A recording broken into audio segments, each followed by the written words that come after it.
اون میگه که اون زمانی که کویت حاضر شد 100 میلیارد دلار غرامت میداد، ما چه کاری میباید میکردیم که نکردیم، که اگر میکردیم ایران اینجور میشد اونجور میشد. اولا 100 میلیارد نبود، 25 میلیارد. فرض کنم چه میخواستم بدن در بهار شمس فروردین میشن. این چه کاری ما داشتیم میکردیم اون وقت؟ کاری ما بود که با 4 وزیر عضو کنفرانس عدم تعهد به سرپرستی وزیر خارجه کوبا طرحی آورده بودن که جنگ پایان بپذیره، عراق قوای خودش رو از مرزهای ایران به اندازه توپرست عقب بکشه، ایران هم به همین ترتیب عقب بکشه، به این ترتیب یه منطقه بی‌طرف به وجود بیاد و اینکه اون به اصطلاح اون جزء پیشنهاد ما نبود. غرامت رو خود کشورهای منطقه پیشنهاد می‌کردن بپردازن. ما هم با اون پیشنهاد موافقت کردیم. یکی از دلایل کودتا هم همین بود که این پیشنهاد انجام نگیره، برای اینکه این هیئت بنا بود در 26 خرداد اگر درست حافظم یا باید می آمدن جواب موافق عراق رو می آوردن. در دفتر آقای رجایی به وزارت خارجه کوبا تلفن میکنه که شما به تأخیر بیاندازید آمدنتون رو، برای اینکه تغییراتی در ایران در شرف انجام است. اون تغییرات یعنی همون کودتا و تغییراتی که انجام دادن اون پیشنهاد هم اجرا نکردن و جنگ 8 سال ادامه یافت. شب بر شما. متشکرم.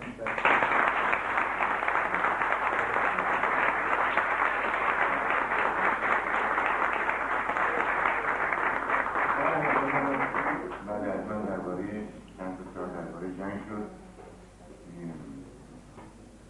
در واقع میتونم بگم بخوام این توضیح بدم خیلی مفصل خواهد شد. اون دوست گرامی که این رو نوشت بهشون ارجاع میدم که به فصل 4 کتاب درباره جنگ 154 صفحه همون میداد توضیح دادم. بنابراین بخوام این رو توضیح بدم یه وقت زیادی گرفته خواهد شد، چون قبلا هم درباره صحبت کردم راجع به جنگ. آیا در نظر دارید روزی مصاحبه‌های خود را به صورت کتاب منتشر کنید درباره جنگ، مصاحبه‌هایی که توی مدت راجع به جنگ ایران عراق داشتم؟ تجربه گفتگوی من با آقای بنی‌تر که در جلد دوم بازتاب پیدا کرد 154 صفحه راجع به جنگ ایران عراق کار کردم و بعد از اون متوجه شدم که نه افراد عادی بلکه کسانی که دستن در کار مسائل سیاسی هستند و جریان انقلاب درش مشارکت داشتن و بعد از انقلاب پیگیر بودن، واقعیت‌های درست مربوط به جنگ ایران عراق رو به دلیل اینکه یک سویه از داخل ایران این مسائل مطرح شده و در خارج از کشور امکان نبود یا کسانی کار نکردن تا کنون، منو برآن داشت که پروژه تاریخ جنگ ایران عراق رو ادامه بدم برای چند سال آینده به عنوان یک کار که تا به کجا میرسم به آینده این رو نشون بده. بعد اون سوال اساسی بود. چند سال دیگه راجع به ارتش و نقش روحانیت سوال کرد، این رو به تفصیل اونجا نوشتم. سخن این هست: آقای خمینی و اون طرز فکر ارتشی رو چون 8 روز بعد از انقلاب در روز 1 اسفند اینها مسئله تأسیس سپاه پاسداران رو تقریبا 10 روز بعد این خط رو دنبال میشد. ارتش موازی، ارتش ایران از نظر آقای خمینی و دیگران ارتشی نبود که بتونه در چارچوب سیاست ولایت فقیه جای بگیره. این اصطلاح بود. اما وقتی جنگ شروع میشه ما با 2 جریان فکری در حاکمیت بحث مواجهیم. خط فکری که خواستار این بود جنگ رو به شکل چریکی ادامه بده، یعنی در واقع تقویت بکنه سپاه پاسداران رو. خط فکری دیگری که آقای بنی‌تر حامل این فکر بود معتقد بود ما نمیتوانیم بجز ارتش کلاسیک با ارتش کلاسیک بجنگیم. در نتیجه ارتش کلاسیک ایران وارد جنگ شد و نقش تدافعی گرفت.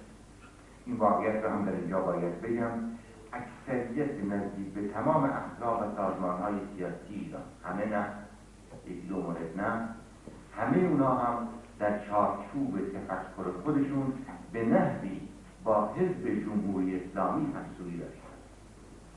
و جالب اینجاست حزب توده که سیاستش با حزب جمهوری اسلامی همسویی داشت در ارتباط با جنگ در کنار آقای بریسر سازمان نظامی توده. این اشتباه بزرگی رو خیلی ها میکنن. سیاست حزب توده من توجیه نمیکنم، با سیاستش کماکان مخالف بودم و همچنان هست، ولی در رابطه با جنگ اینطور نبود. مثلا سازمان فداییان اکثریت طرفدار مسلح کردن سپاه را با توپ‌ها مسلح کنی شعارشو میداد. سازمان‌های دیگه کلیدی و چپایتون همینطور، فقط نهضت آزادی و اینه. به هر حال منظور من اینه، منظور که ارتش وقتی که وارد جنگ میشه، آقای بنی‌صدر به دلیل سیاستی رو که همسویی با ارتش میکنه، یعنی ارتش هدایت جنگ رو به عهده میگیره آقای بنی‌صدر، ارتش در روز یکم، اینم نوشتم، در روز یکم مهر ماه 1359، یعنی یک روز بعد از حمله سرتاسری عراق به 10 شهر ایران، آقای بنی‌صدر در پایگاه بغدادی با فرمان به عنوان فرمانده کل قوا حضور پیدا میکنه. در این کتاب نوشتم، در اونجا با خواندن شاهنامه بیش از 300 خلبان به پا می‌خیزند. اینها رو ما ضبط کردیم، خلبان‌هایی که شرکت داشتن در چند مورد مخاطرات اینا رو ضبط کردم. این خلبانان به پا می‌خیزند همون روز، یعنی روز یکم مهر ماه 1359، 147 هواپیما تمام پایگاه‌های هوایی عراق را تا اونجا که در دستش داشتن در ظرف 24 ساعت بمباران کردند. چیزی که قابل تصور بود. یعنی این ارتش ضد خلقی نابود باید گردد، ارتش خلقی ایجاد باید گردد که شعار بعد از انقلاب توده میلیونی مردم ایران بود و از جمله اکثریت سازمان‌های سیاسی این ارتش جنگید.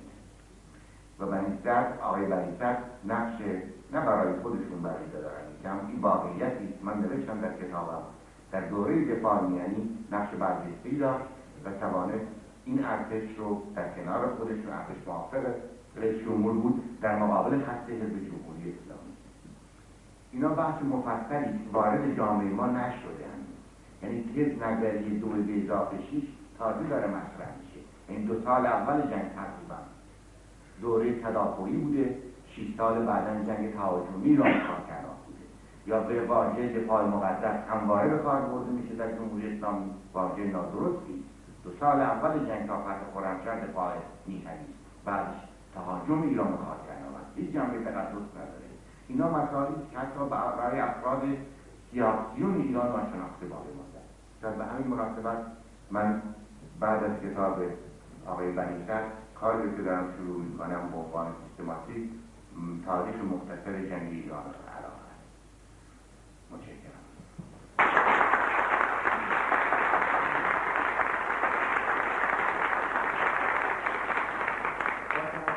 با توجه به اینکه اعلام شده بود در اینترنت، در سایت اینترنتی که این جلسه به صورت زنده در پادکست پخش خواهد شد، من باز اعلام میکنم متاسفانه این کار از نظر تکنیکی امکان پذیر نبود. من از حضور و حوصله همه شما تشکر میکنم و سپاسگزارم و با آرزوی استقلال، آزادی و آبادی برای ایران جلسه را به پایان میبرم.